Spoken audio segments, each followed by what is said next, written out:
statement, and I now give the floor to His Excellency Mr. Paul Beresford-Hill, Permanent Observer of the Sovereign Order of Malta. Thank you, Madam President, Ministers, Excellencies and distinguished colleagues.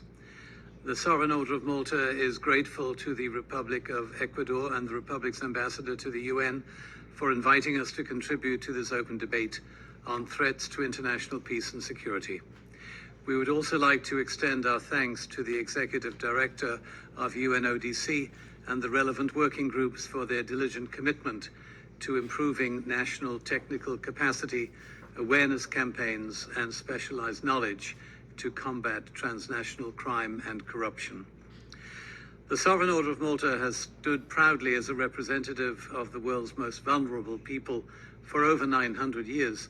We join with the global community, particularly in our desire to end the scourge of human trafficking, a practice that preys upon women particularly and children, and which contributes at least $150 billion a year to criminal organizations. As we know, 50% of trafficked victims are used for sexual exploitation. The rest go through transnational systems of modern slavery. This is a plague that afflicts every state, either as a point of origin, transit, or destination. Unfortunately, we have no accurate handle on the scale of the issue, as international detection mechanisms are often themselves victims of transnational criminal enterprise.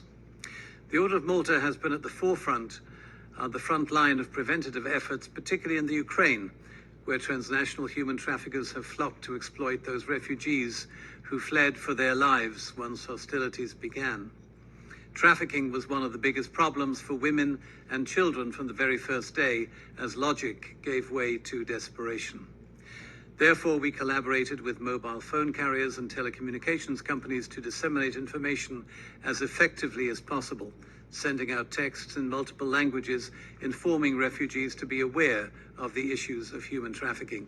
We cooperated with UNHCR and the Red Cross to expand our outreach and spread this information as efficiently as possible, operating in the biggest refugee population centers.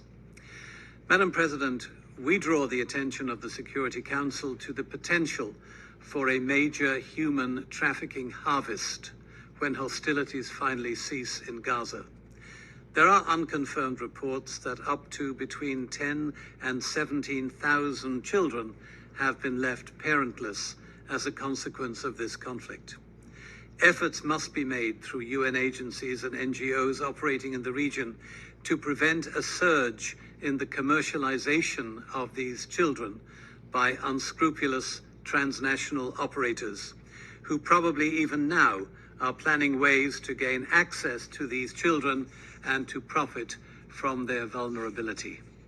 The Latin Patriarch of Jerusalem, Cardinal Pisaballa, has already voiced concerns that unless the needs of these children are taken into account by those who will be responsible for the reconstruction of Gaza and the welfare of those who remain there post-conflict, the lives of many young Palestinians will be further destroyed, along with any hope of a positive future on the altar of profit. The principles of collaboration and cooperation need to be central in the fight against human trafficking. Prevention, detection, and treatment are all enhanced by multiple stakeholders strengthening their efforts to share resources and information. We must strengthen interagency, bilateral, region, and international cooperation. Otherwise, transnational human traffickers will continue to benefit from an incohesive law enforcement effort. All these principles and methods are outlined in the UN Conventions against Transnational Organized Crime and the UN Global Plan of Action to combat human trafficking. Crucially, they promote a strategy acknowledging that the eradication of this heinous crime requires collective, cohesive action and determined willpower. Thank you, Madam President.